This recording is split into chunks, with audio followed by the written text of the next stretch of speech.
Yeah, yeah.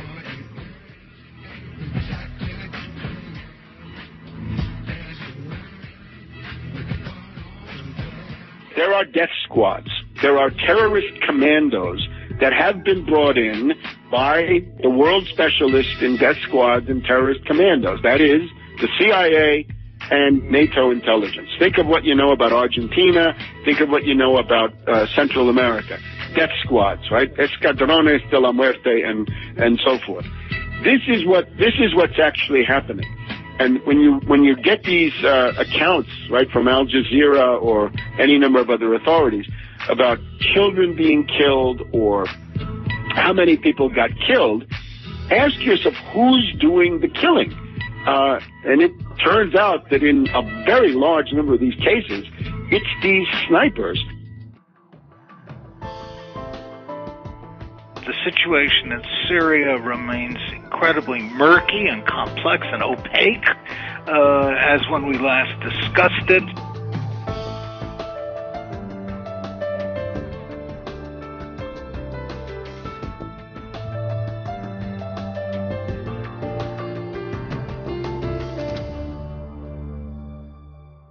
Can you tell us what your perceptions of the situation are?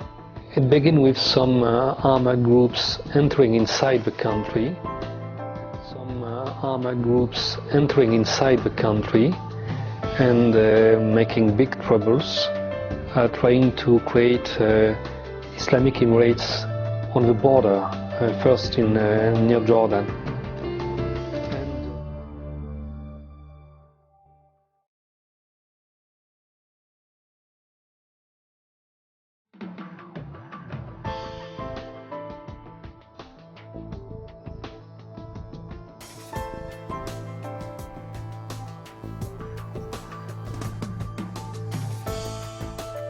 As I understand, we have a developing news story at the moment, as it seems that foreign military forces are amassing on the Jordanian border near Syria. So what information can you give us about this story? This information I received about, it was about foreign or stranger, something like that, moving between some villages, Jordanian villages near the Syrian border. There are many hundreds of troops. They are not Jordanian, not Arab. There's information to say they decided to make something like command center in the village of Al-Husha. It is near Al-Mafraq, about 5 kilometers, not more. You know, Al-Mafraq, it is near about 10 kilometers only from the Syrian border. Now we can say the troops who were moving near the Syrian border are American, not from other nationality. Syria, unfortunately, we're dealing with a betrayal, a betrayal of good neighborly relations by the main four countries, by Turkey, by Jordan, by the Iraqi Kurdish entity, and also by Lebanon. So we have 4 places where a rebellion has been tried some months ago, and each one of them is peripheral. They're all at the edge of Syria. They're not in the middle, they're at the edge. And it simply shows you, when you look at the map, that this is being done from outside the country. Yes, there are outside forces. There are armed groups. Some of them are Salafist, Islamic hardliners. Some of them are just mercenaries. Some of them are Lebanese fascists from the Phalange Party coming in from Lebanon, being financed and armed by the U.S. and Israel and Saudi Arabia in attempt to promote civil war and overthrow the government.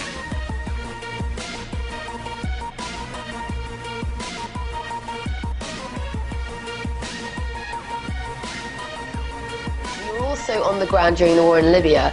In what ways would you draw comparisons to the situation that's happening now in Syria? So the way to act for NATO is exactly the same. They do exactly the same way to create the file on the United Nations, first with the Geneva Council on Human Rights and after in the Security Council. They try to manipulate the Arab League exactly in the same way. In the Libyan case, they organized a big story in front of the Geneva Council for Human Rights. They said there is 5,000 people killed by the security forces. Of course, it's absolutely wrong.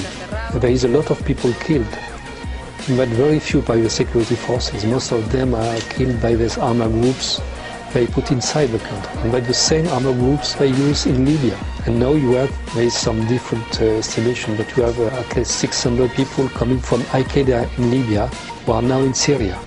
Especially, you know that the military governor of Tripoli, Libya, is now in Skanderun in Turkey to organize all the fight inside Libya.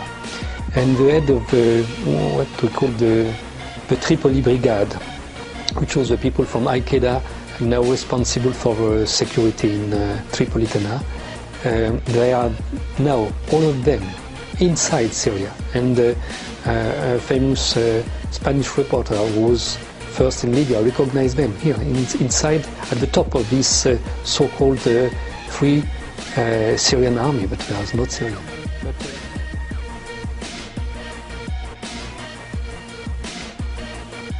But they've essentially begun to recycle the killers and terrorists who were active in Libya during the summer, the Al-Qaeda and Salafists and Muslim Brotherhood types who have been there. They've been recycled back into Syria. We then went on to visit the home of a guy who got killed, because they invited us, right? The local people said, here, you have to go and talk to this family. And this guy was a taxi driver. Now we get into the ethnic stuff. That he's an Alawite taxi driver, or was.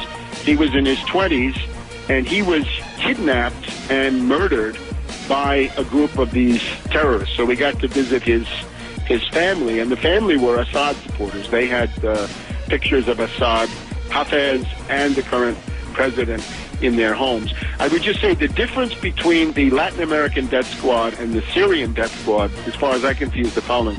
The Latin American death squad was very carefully targeted. In other words, it was kidnapping and murder, and it was if you were a communist or if you were a trade unionist, then you were a prime target. But in the case of Syria, it's just killing. They told us, men, women, children. You could be a Sunni, you could be a Shiite, you could be an Alawite. You could be a Christian, you could be a Druze, you could be a Kurd. This didn't matter. So in other words, it's not the targeted, knock on the door in the dead of night and then you're kidnapped and you disappear. It's more, you're walking along the street at 3 o'clock in the afternoon and you get killed by a sniper. So this, I think, is the reality of Homs. You arrive as a situation, you arrive a scene where a half hour ago somebody got shot, and 30 minutes later people are crossing very normally the street. Me crossing the street, I've been feeling, basically, literally I've been feeling that somebody's aiming, the sniper's aiming on me, and it's up to him if he's gonna pull the trigger or not. I came to this junction and I realized that somebody wanted to cross the street with a huge bag of cigarettes. So I could hear the sniper shooting, and he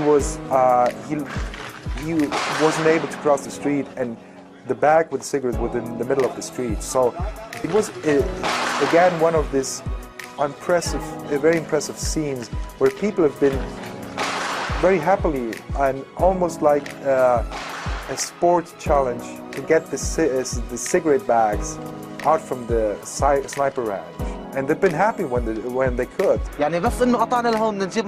We need to cross the street to buy bread and other food, but the snipers have surrounded this area. It's a huge danger. And they started to throw the bread because they were not able to cross. So everything they needed on the other side, they throw it over the streets. So it's blind terrorism, random killing a kind of uncontrollable massacre of people. And let me just be specific about what I mean by this.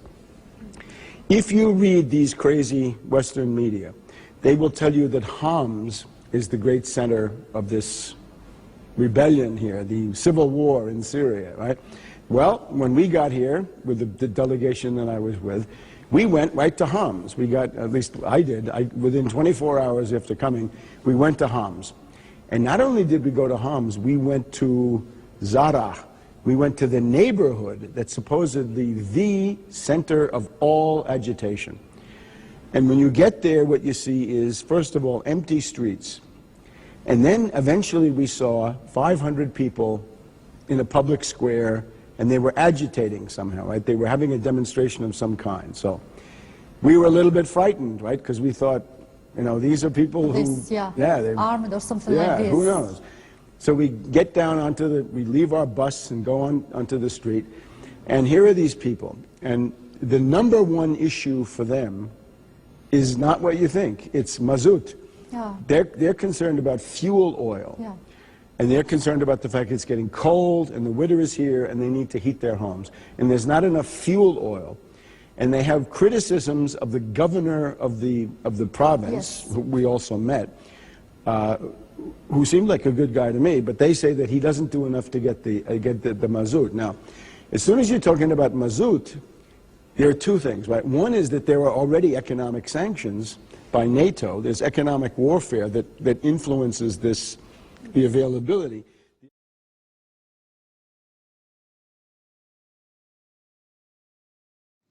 The beginning of sanctions destroy different part of the economy. Of course, all the tourism is totally destroyed.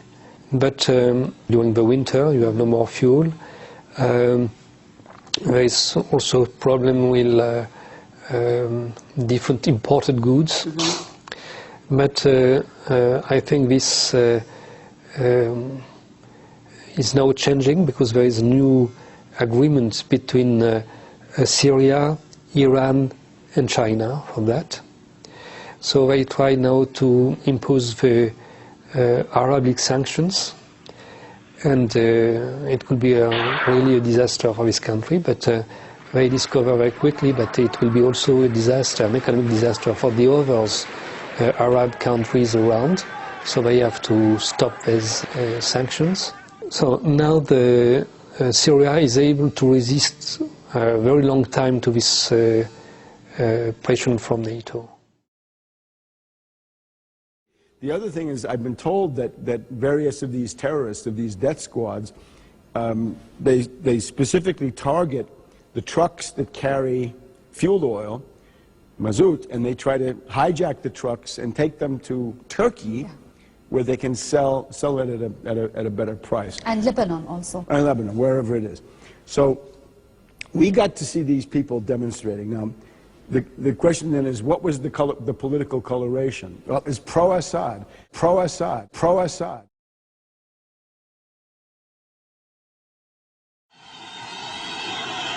Salam alaikum Syria. Long live free Syria.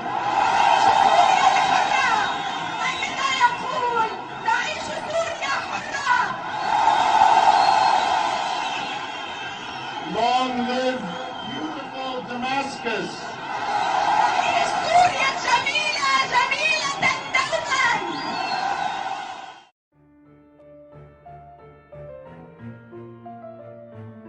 I would guess at least half, maybe more in Syria, who support the government. Syrian Christians, Syrian Kurds, minority groups, Armenians, and the business community, and people in the big cities who want stability and calm. The interesting thing was that their criticism of Assad was not that he was a tyrant or that he did too much, but that he was too soft, that he was too concerned about international public opinion. He was too concerned about having people abroad think that he was cracking down. these people were basically begging for a crackdown. They said, where's the Syrian army? And indeed, when you drive in, you think, well, if it's really a hot neighborhood, there'd be a tank at every corner, there'd be troops in the streets. No, there was not this stuff. But since the 10 last years, in the Middle East, the imperialistic system is pushing the division between the communities. And that's this idea to reshape the greater Middle East, dividing the people in different sects. And it doesn't matter who you are, right? Whether you're man, woman, child, you can be a Ba'athist or a communist, that doesn't matter. They'll kill you anyway. You can be Christian, any kind, right? Greek Orthodox, whatever it is, Melkite, Syrian. You can be Sunni, you can be a Druze, you can be a Kurd, you can be anything. And they'll kill you. So it's an equal opportunity killer. That is, I think, extremely dramatic proof that this story, I just saw one of the presenters on BBC saying, and of course, Homs is the center of this rebellion. Well, I've been there. I've been with people all around me, right? They couldn't wait to tell their stories. And then you ask them, what should happen? What is the answer to this? What are you demanding? And they say, we want the Syrian army to come in large numbers. We want more soldiers here. What should they do? They want the soldiers to climb up on the roofs of the houses and stay there and patrol and make sure that the snipers can't come and start killing people. And that's what. Since the days of the Bush administration, the U.S. Congress has been funding subversion in Syria to overthrow the government, and now that movement has accelerated because before there was caution, going, wait a minute, who's going to take over? It's the Muslim Brotherhood's going to take over if we overthrow the government. Now we don't care. It's just a way to get the Iranians. Let's bomb those Iranians. Well, and then as you say, all of this is really done with Iran in mind. Is that because they just figure if they can get the Assad regime to fall and Syria to come apart, that it'll provoke enough of a reaction out of the Iranians that they can finally, maneuver them into firing the first shot, supposedly, in the next war? There's that. There's the idea that Iran will be seriously weakened by the loss of Syria, the most important ally. Hezbollah will be cut off. The Israelis will be delighted. So the Palestinians will be left without Syrian support or a Syrian base. So it would be seen as a big victory by Washington.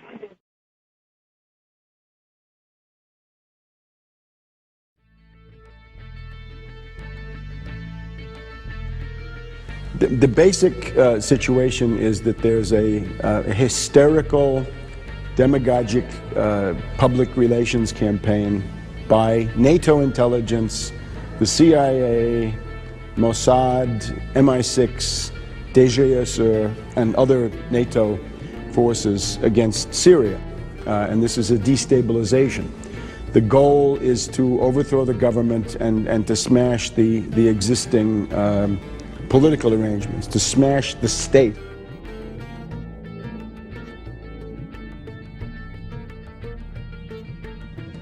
And their thesis is that there's a civil war in Syria, that there's a mass political movement of most of the population against President Assad and against the Ba'ath Party, that the Syrian army, under the orders of the Ba'ath Party and Assad, have responded to this by killing 3,000, 4,000 people.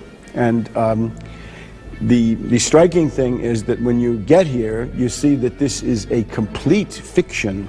It is a fantastic invention.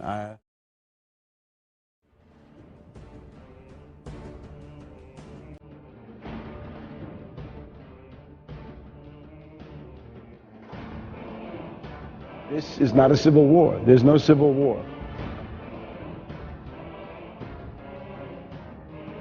There's no mass killing of civilians by the army.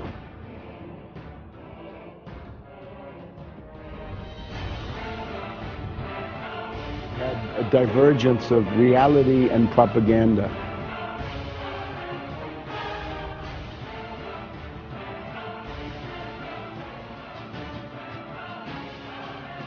It's really a political analysis that has no roots on this planet, maybe some other planet, but not this one. The reality that you find is absolutely the opposite in the most striking way, I think, in recent years anywhere in the world. It's a complete negation